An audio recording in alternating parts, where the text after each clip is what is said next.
The following podcast is not real, but it is really sponsored by Maxistentialism, a monthly zine about philosophy, design, humor, and social insects, available for $3 a month. You can subscribe at maxistentialism.com.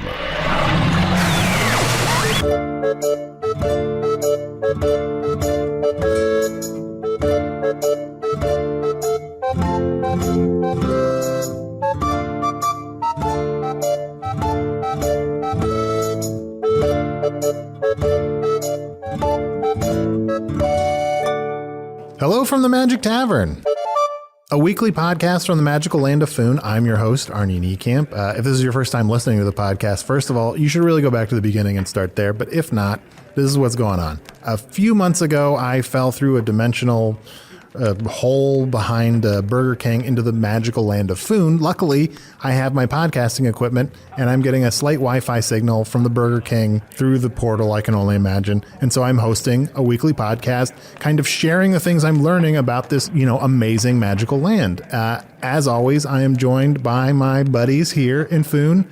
Usidore, the wizard. I am Usidore, wizard of the 12th realm of Ephesius, master of light and shadow, manipulator of magical delights, devourer of chaos, champion of the great halls of Tarakas. The elves know me as Fiang Yalak, the dwarves know me as Zodenhoog Stanges, and I am known in the northeast as Gaswainus Maestar.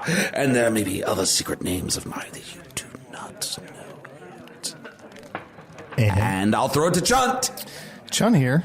I've been to the Great Halls of Tarakas. They should be called the OK Halls of Tarakas. How dare you, sir? They've just gotten old. They're crumbly. But they're filled with the great libraries of Tarakas, and I feel like it was like 40,000 copies of the same type of book. Spells 2. Spells and Spells 101. But to the trained eye, there's so much to go through, and then to become a champion of the Halls of Tarakas is a great honor.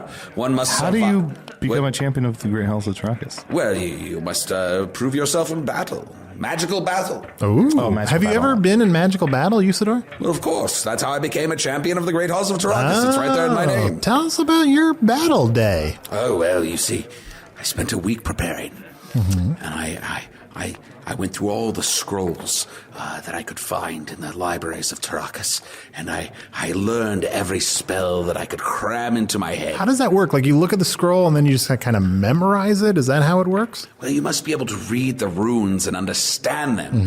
You couldn't simply look at them and take them in and repeat what they say and expect magical things to happen. You must be able to interpret them. You must understand that the very source of my power is light and shadow, and that I use the stuff of shadows to create my magical wonders. I hate to put you on the spot. Would you mind, because I really enjoyed it, would you mind making another tiny horse?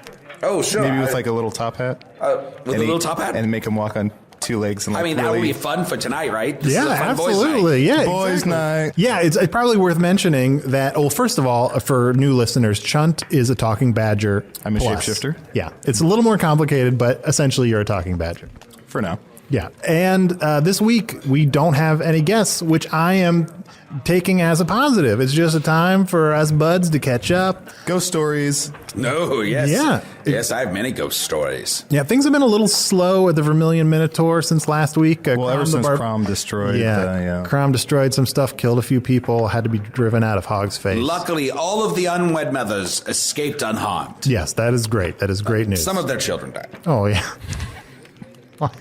I don't know if any listeners at home are keeping a tally of how many. But now they're just maidens again. Now they're just unwed. Instead of unwed mothers, they're just unwed. So many references to child death, and it's a little upsetting. I'm a new father. So what happens in your world? I mean, it happens, but just people avoid talking about it. That seems weird. Why? Because it's upsetting. It's like the most upsetting thing. Everything dies. Yeah, that's true. A lot of things die here in Foon, and then they come back to life, and that's why there's so many ghost stories. Yeah. So, Chunt, Yep. Speaking of ghost stories, I kind of want to learn a little bit more about my dad. About your dad, yeah, who's a hunger ghost, right? He is a hunger ghost, yeah. So how did you and your mother remind me? She's a manticore. A manticore. What is a manticore again? A manticore, I mean, it can be, there's a few different types of manticore, but my mom is she has a lion's head, a scorpion's body. Wow. Dragon wings. Yeah? Mm-hmm. That's hard to imagine. You're scrunching up your face. I'm trying to really... Have you met my mom? I have not. I've never... Well, she's beautiful. I'm sure she is. I feel like I'm starting to understand you a little bit better knowing that that's what your mother is. Like the fact that you change into different animals after having sex with them. Yeah, do you think I just did that for fun? It's hereditary. Oh, so you get that from the manticore. Well, like when a Hunger Ghost has sex with a manticore. It's specifically a combination of Hunger Ghost and a manticore, which is unbelievably rare. Yeah, it sounds like it. Because usually Hunger Ghosts, they can't be bothered with sexual activity. They're just so... They're so hungry. They're so hungry. They just walk the plains of Foon looking for sustenance. So explain a Hunger Ghost again. I mean, it's in the title. It's someone who dies while hungry. Okay. So is that hard to grasp? What was your father before he was a Hunger Ghost? He was hungry. Okay. And then he died and became a Hunger Ghost. But before that, like what? Mm-hmm. Like, do you know much about his life before he was a Hunger Ghost? He doesn't talk about it a ton. He's usually, I mean, he'll start to talk and then he's like, "What's for dinner?" And it's like, well, yeah. You know. Is he still with us? He's dead. I mean, he's a ghost. I bet the ghost hasn't been exercised. No, the ghost still walks the earth. Yeah. I mean, I only see him once every, maybe once every 2 or 3 blunders, just because he has to literally walk around Foon just in a constant search. I only run into him every once in a while. He'll stay at my place. And your mother? You still see your mother? She's still around. She lives in a cave down south. Yeah. She'll send me some packages, send me some sweaters or, So was it tough being raised by a Hunger Ghost and a manticore? Or were they, I'm sorry, this is maybe a little personal, were they still together while you were? They're not. They're divorced. They are divorced. So it was kind of it was hard. But they were married. They were married. It's kind of impressive that they were able to even, get that going. Very briefly, but it was hard growing up in like sort of a split home and just being at school and people being like, "Hey, fucking shapeshifter," like shapeshifters go home, and it's like that's not right. Or like, when's your mom coming to eat me? And it's like, what? Tell your mom to eat me, and I'm like, she'll literally eat you. Oh, that's right. You did tell me they were married. You told me that your father hilariously ate all of the cake. Mm-hmm. That was how he died. Story. That was how he died. Yes. Oh, yes. Wait. So he died. What can't you grasp? Seems simple enough. So your father was a normal person. A hungry person. He was hungry. He got married because he was like, he's like, I'll marry someone who can cook for me because my mom's an amazing cook. Yeah. Her spiced potatoes, rival the Vermilion Moon. Well, is that really? Yes. I mean, I'm partial, but he wanted to marry someone who could cook for him, on the reg. And he was so excited, and they got married, and then they brought out the wedding cake, and it was just like he lost his mind. He's like, "Oh my God, here we go!" And he ate it, and he ate himself to death. So they were married for just a few hours. Yeah, but they made the relationship work for those few hours. Those few hours, they consummated the marriage, and you were on the dance floor. On the dance floor. That's how you do it. That's how. So in Foon, when you have to prove your love for one another, so you have coitus in front of the party. Wow, is that just to prove that it happens? That's what I just said. Yes, to prove your love. Sometimes I feel like you don't listen to me. Now, there's something I would like to unpack from that recent exchange. Well, you mentioned that you didn't like the spiced potatoes here, Arnold. I don't like the spiced potatoes here. And that's fine. It's secrets. It's boys' night. Yeah. All the secrets come out. Well, what do you like? Otok surely must make something that you enjoy. There's wonderful food here. Don't like the rooster feet. It's just a little too weird for me. I'm sorry. That I understand. That's a acquired taste. Yeah. Yes, the spiced potatoes, in my world with potatoes, you bake them or you mash them. You do any kind of things. Here, it's just a potato. I don't even think it's washed. And then it's just rubbed in spice. Oh, and delicious. Then you just take a big bite. The hard crunch of a spicy potato. It's just not, I guess it's just not my thing. Since we're sort of telling secrets, can I play something? Can I come clean? When you complain? Can I come clean? Come clean. Do you listen to me? What's that? When you first moved in with me, you were gone, and I was sort of going through your stuff, and I was on your laptop and stuff. I found something in your jeans that you left. It's a Snickers, and I ate it, and it was maybe the best thing I've ever eaten. Yeah, it was. I had a candy bar. Snickers? A Snickers. It's a candy bar from my world, and I. What does that mean? Well, it's. I mean, I know what candy is, but yeah, it's just how do you make a bar of candy? It's just a candy in the shape of a bar. It's like a. It's like turd shaped, which doesn't make it really was. It really was. And at first, I'm like, Arnie pooped, and it was so embarrassed he put it in his pocket, like he hid it in his pocket. And I was like, I pooped, and I wasn't surprised. How do you know what it was called? Because on the wrapper it said Snickers, but it was like half. It was like peeled back. So you bought this piece of turd candy, and then you wrapped it up and wrote a name on it? No. Do you name all your turds? Boys' night, secret time, ghost stories. I'm very confused by this. All right, you know what? Okay, here I'm going to answer all these questions as quickly as I can. I did not write anything on it. You buy two. Come on. You buy the candy. It comes pre-wrapped with it written on it. 3. I do not name all of my turds. 4. But as a promise to you on Boys' Night, I will name all of my turds for the next Boys' Night. Chunt, please. Chunt's up with that. Oh, guys, something new I've been saying. Let's. You know what? Let's get drunk. Yeah. You know what? I mean, I know we drink here. We probably drink a little too often. We're always hanging out in this tavern. But we never really, kind of just let loose and really just drink. You're not drunk? Usidore got drunk that one time. Yeah. I'm always drunk.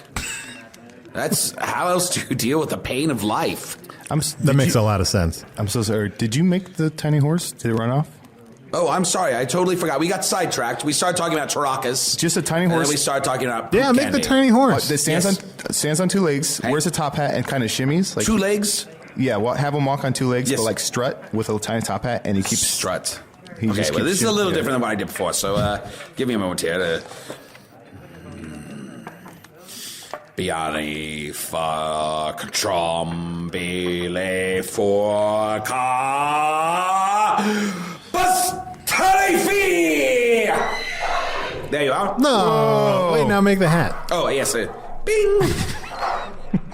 Maybe give him a monocle. Oh. Zip. Oh, that is adorable. We have him hold his Snickers. I don't know what they look like. Make him hold a turd. Don't make him hold a turd. There's a fucking... He's eating it. What a stupid little horse. Guys' night. There's a turd on their table. Anything can happen at guys' night. Oh, wonderful. Why? This is fun. That is truly I feel like literally anything goes right now. Yes. There's something that's been troubling me. Sure. Many of your listeners who write in to us through these, channels, they often are skeptical of my abilities and my magical powers. So I wanted to teach everyone one magical spell. Oh. Can we do it too? Yes, of course. We're all going to learn this spell together. I wonder if the spell will work on Earth. I wonder if I assume so. Okay, well, let's not dwell on it. Right. So I'm going to teach you Illuminate. Ooh. Do we need anything? Do we need... No, just yourselves. It's a very simple spell. It's one that is learned through words, but you must concentrate and focus on the energies around you. If you find yourself in a darkened place, it's a very simple beginner's spell. Mm-hmm. You cast Illuminate, and magical light fills the room. Here, I'm going to blow out the candles here. Yeah, perfect. All right. Now repeat after me. Gayleave. Litten. Kammer. Gayleave. Litten. Kammer. So now this time say Gayleave, Litten, Kammer, but really focus. Gayleave, victim. Wait, did you say victim? Oh no, Chunt entered the wizard state. I've never seen I think you such just a thing. said candle on the wind. Crunch time. You definitely said crunch time. He knows the pressure is on.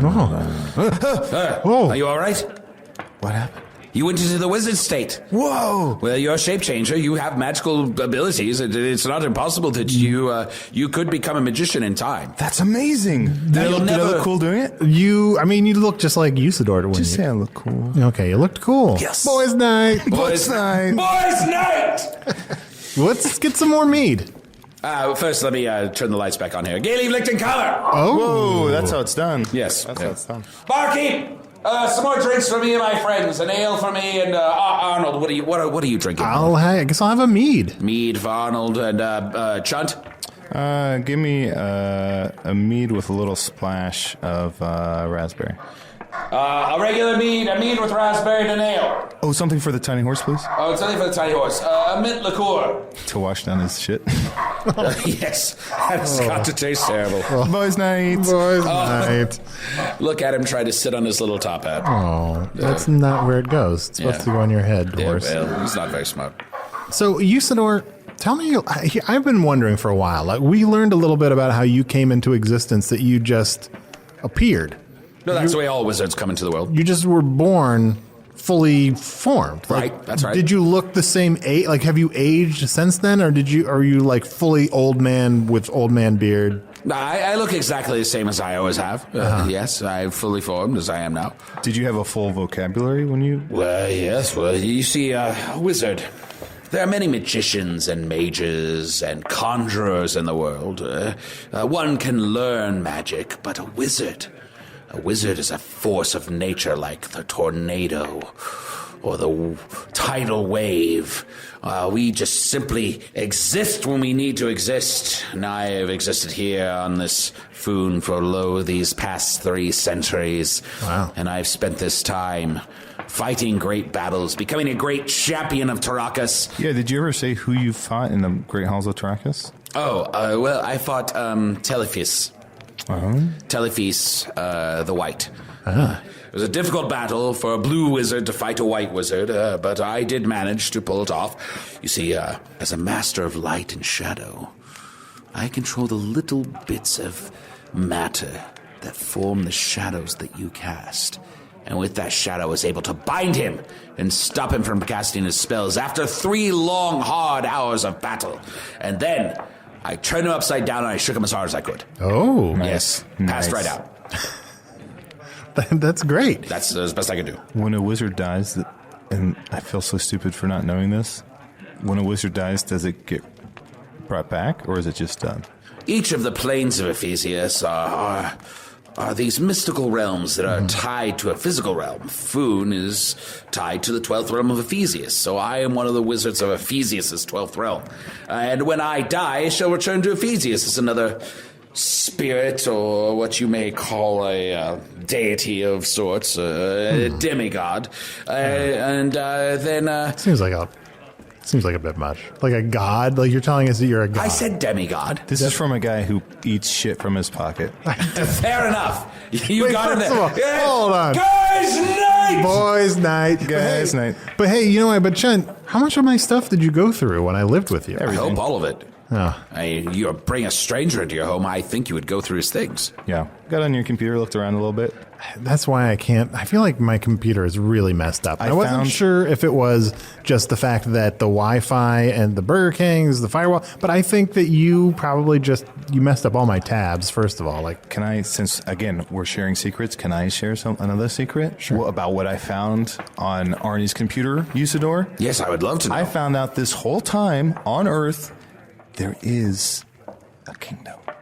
There is. It's called Daisnai, and it's a magical kingdom that exists that people go to and they pay money. What's it called? Daisnai. Daisnai. Oh, the Magic Kingdom. Disney. You said that there was no magical realms in your land. Well, no, there is. I mean, it's like a fake magical realm. It's like a place where you go and pretend that there's magic.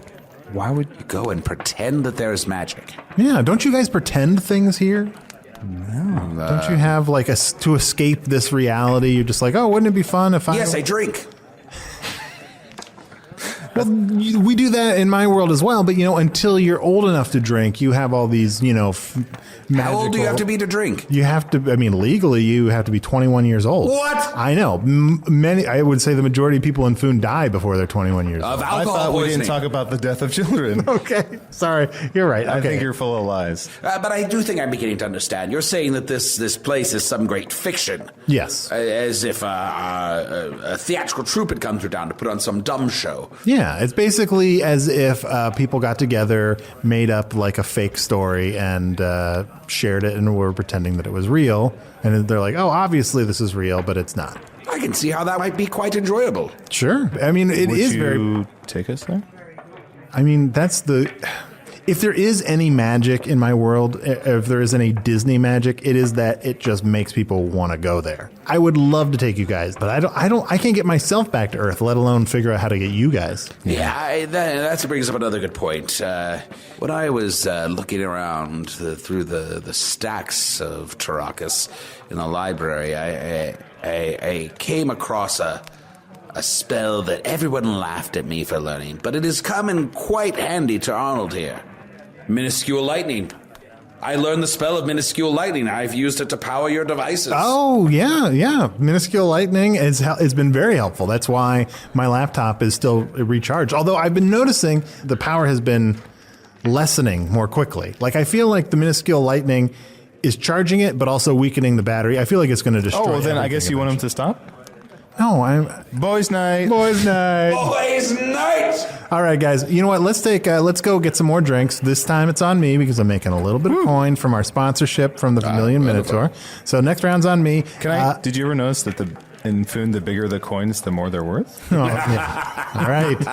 Yes, Classic Chunt. Classic Chunt. Chunt's up with that. All right, we're going to take a quick break and hear a few words from our sponsor, Otok Barleyfoot, the owner of the Vermilion Minotaur.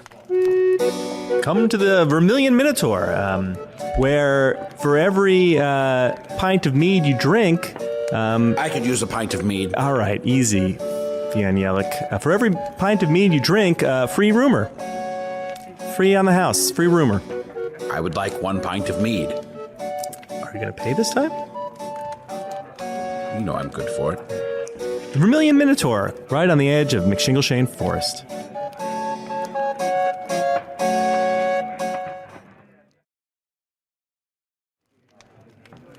All right, and we're back. You know what? Before, Chun, you said you wanted to do ghost stories. Maybe we should, you know, it's boys' night. Let's turn some of these candles down, you know, sip on our drinks and tell some ghost stories. I'd love to hear some. Here's what we'll do. Whoever's telling a story, you use the illumination spell in front of your space to make it as spooky as possible. Okay. Okay? All right. I don't want to go first, though. Because you can't remember the spell? I can't remember the spell. I'll go first. I feel like I was forgetting it as I learned it. Kammer.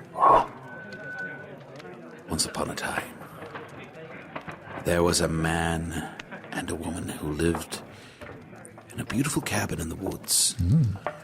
It seemed like they would live together happily forever.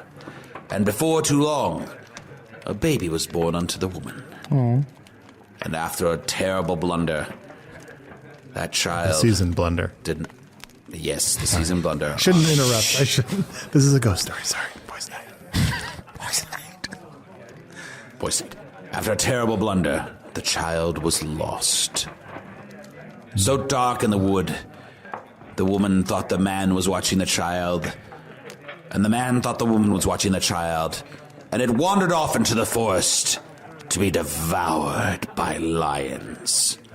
Yes, those lions of the forest that do harass the people of the southwest part of Foon.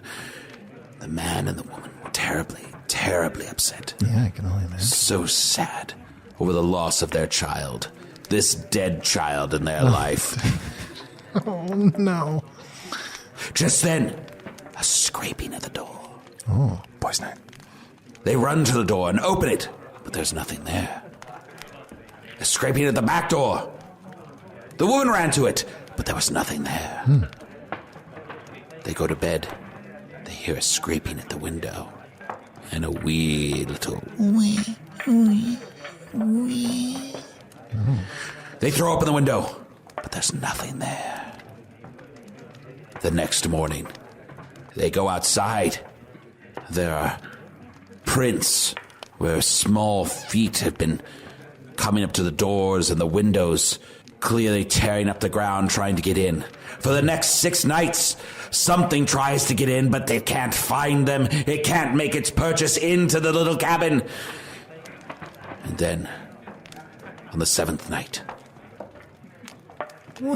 scrape, scrape, scrape. The woman says, don't answer it. Not this time. Leave it shut.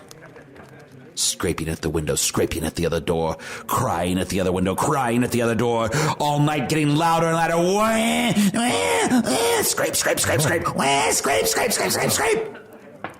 The next morning, they woke up, opened the door, and there were 12 dead children outside of their house. Oh, no, 12. Trying to get in desperately all night long.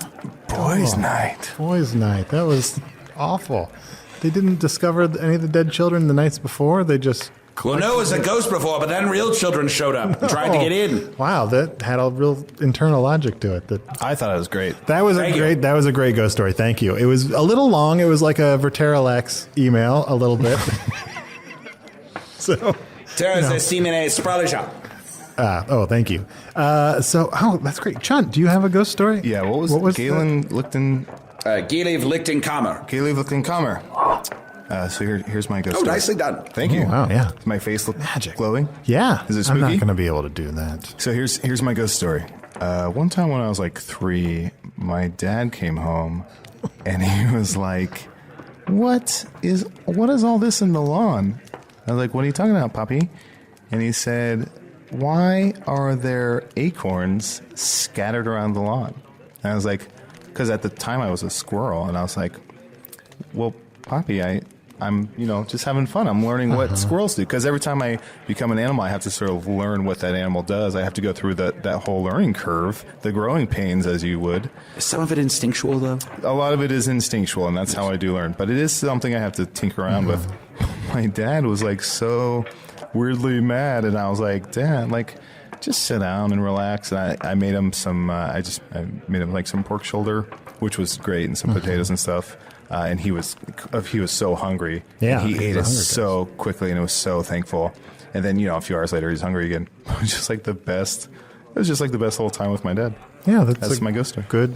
There's a good story. Terrifying. Yeah, Did I do that right? No, I mean, that is a ghost story. Absolutely. Was it Boys' Night worthy? Boys' Night. Terra zi simene spralia. Oh, thank you. Oh, wow. Okay. I'm gonna try. I don't have any intrinsic magic, so mine's probably not gonna illuminate. Yes, obviously. All right. Gaylord licking dauber. Gaily Lichtenkammer. All right, thank you. Ooh, okay. So, once upon a time, in a world much like this, but different, there was a family. Wait, how can a world be much like this, but different? Just go with it. Boys' night. Boys' night. There was a family, and they moved into a new home, and they were enjoying this home very much. And then one day, the mother discovered that the chairs in the kitchen started moving on their own.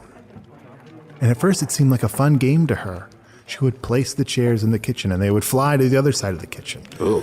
She even set her daughter down and her daughter would fly across the kitchen. Oh, bewitched chairs. When the father came home from his job of selling homes much like this home, he saw it and they all thought it was a game. But slowly over time, weirder and weirder things started happening in this house. And then one night, all hell broke loose. Lights started shining from the daughter's closet, and the daughter was sucked into the closet and disappeared. What? The family could not find the daughter, and she started speaking to them out of the television as like a box. The what? Out of a box? Out of like just a... How can she be gone but be inside a box? That's the thing. How can she be gone, but also inside the box? That's what I'm asking. Boys' night. And they were worried. So they brought in some experts, and the experts used a lot of equipment to try to measure if there was anything supernatural going on inside the house. What? And they said that there was. One of the guys went to the kitchen to get some fried chicken and started to pull the flesh off of his face. There's a lot going on in this story. Yeah, but it's good. This is one of the best ghost stories from my world. Oh, so this is a well-known ghost story? This is a well-known ghost story. Oh, I thought you were making one up. No, it's a really well-known ghost story. So well-known that it's probably being retold this summer in my world. So, then a very small woman comes to help. And she says, there's a dog. Was it a goblin? It was not a goblin. It was just a small woman with like tall hair. And she said, there's a dark presence in this house. It holds her close to it and says things only a child would understand. and she's there to help. Blah blah blah. They tie a rope around the husband. He jumps into the closet and he grabs the. Maybe it was the wife. And the voice. You got real. Maybe it was the wife. And she grabs the child, and they fall through the floor into. But the child was in a box. Yeah, but she was also in the closet. She's in two places at once. And and then they are covered in goo, and they're in the bathtub, and they're like, oh, but luckily we got her back. Everything's solved.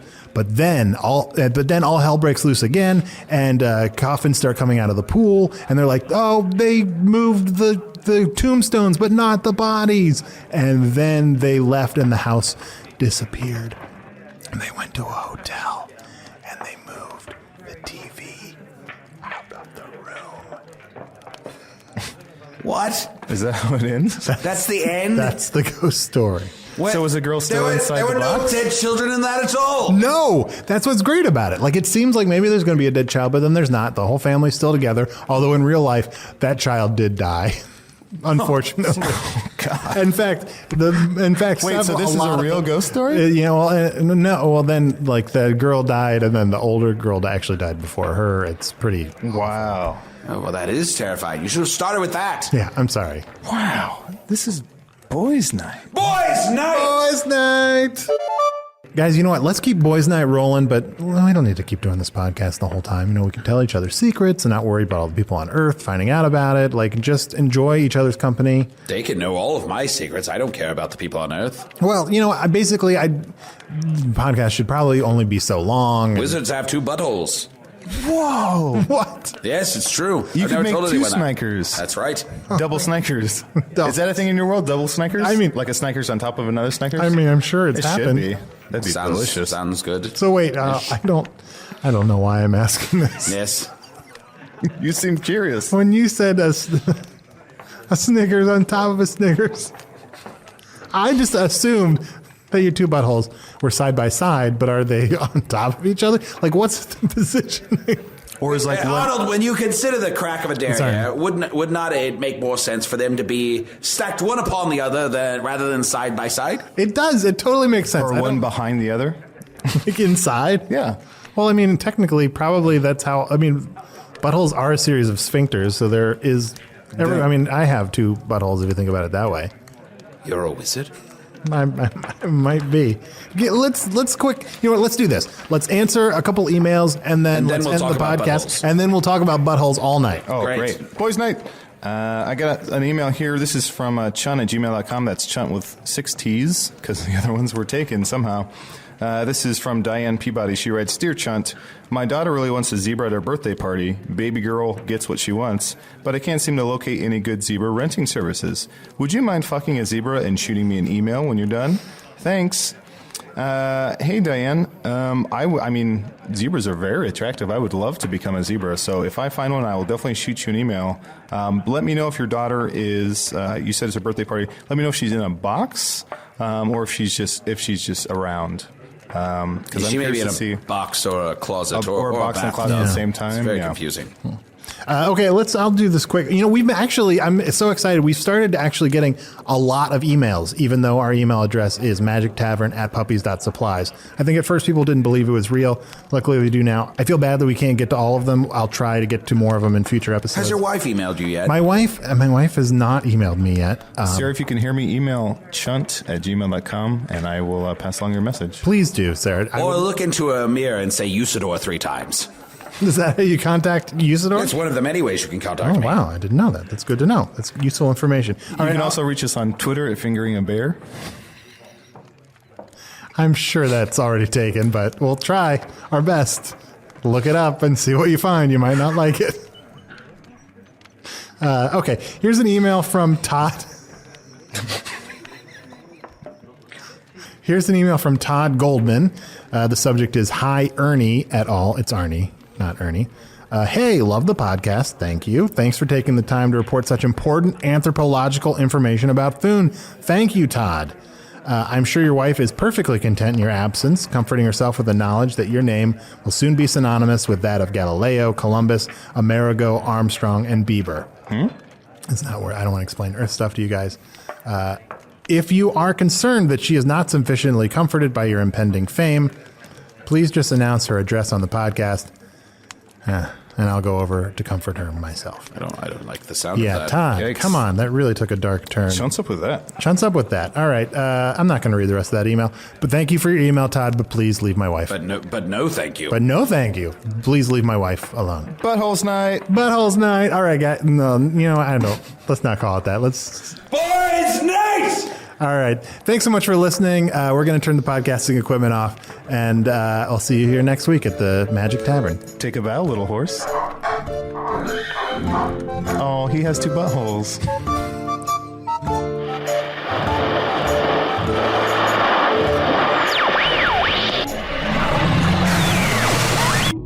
Well, that was a sizzling bolt of entertainment.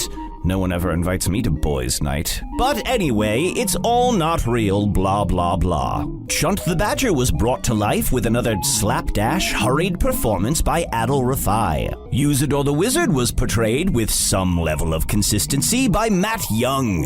And Otok Barleyfoot was played with a sweet and subtle eroticism by Baer. Hello from the Magic Tavern is produced by Arnie Niekamp, Evan Jacover, and Ryan DiGiorgi. Edited by Ryan DiGiorgi. Music by Andy Poland. Special episode art by Ross Bryant. Follow Ross on Twitter at Ross Bryant. Learn more about the show and see for yourself how it's not real because it's fake at hellofromthemagictavern.com or follow us on Twitter at Magic Tavern. Does Hello from the Magic Tavern have a Facebook page, you might ask? Quiet, I would say, before agreeing with you. All of this meticulous world building was brought to you by the zine Maxistentialism via the Chicago Podcast Co-op. Subscribe to Maxistentialism at maxistentialism.com and learn more about the Chicago Podcast Co-op at chicagopodcastcoop.com.